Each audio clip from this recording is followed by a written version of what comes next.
Oke Pak Bos, jumpa lagi dengan channel Belut BBSB. Oke Pak Bos, beginilah cara kita membuat media budidaya atau pemijahan belut tanpa ada campuran contoh seperti ini. Jerami padi kedebok pisang, kohe sapi, atau kompos lembu. Inilah cara kita membuat media tanpa campuran ya.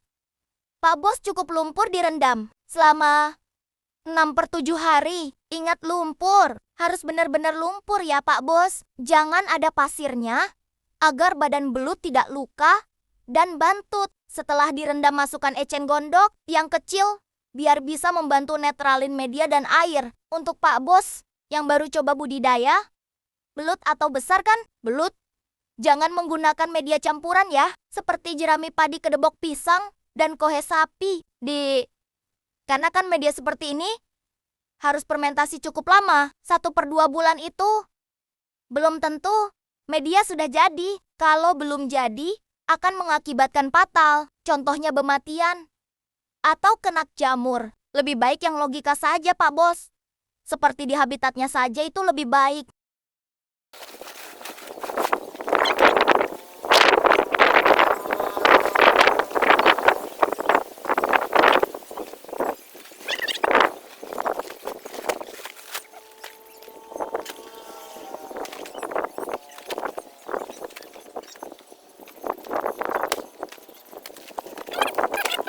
Lumpur yang digunakan juga sebaiknya lumpur yang mirip dengan lumpur sawah, kali, atau tanah dari kebun. Usahakan agar lumpur yang digunakan tidak mengandung benda-benda yang kasar atau tajam, tidak terkontaminasi dengan deterjen atau bahan kimia lain. Tunggu terlebih dahulu selama 1 minggu dengan menambahkan airnya sampai mengendap dan berubah bening. Barulah media budidaya belut siap digunakan.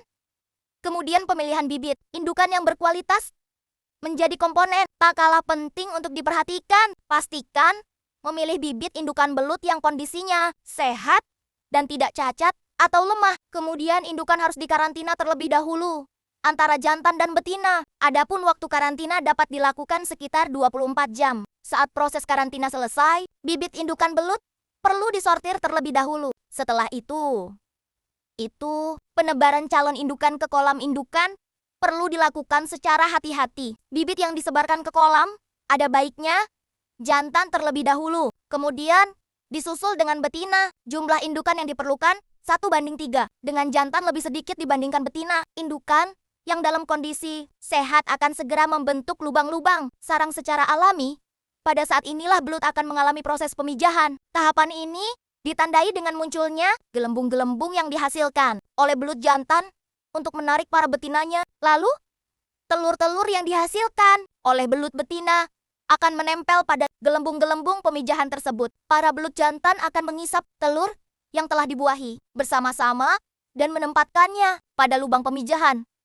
Menariknya, setelah mengeluarkan telur-telurnya, belut betina bisa mengalami masa peralihan kelamin, yaitu berubah menjadi belut jantan.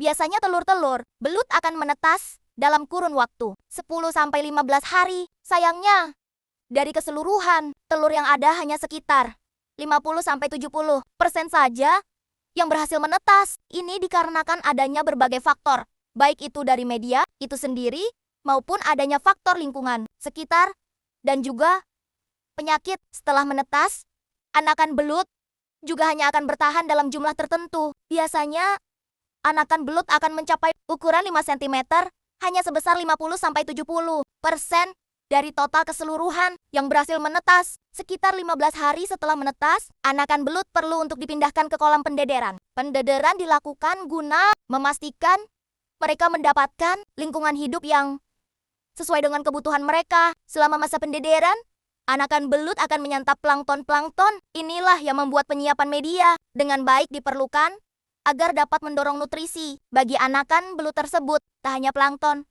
saat anakan belut tumbuh lebih besar, mereka akan menyantap berbagai sumber makanan lain, baik itu jentik, nyamuk, cacing, kutu air, hingga sumber nutrisi lain yang telah disediakan di wadah berisi media. Salam satu, hobi belut BBSB.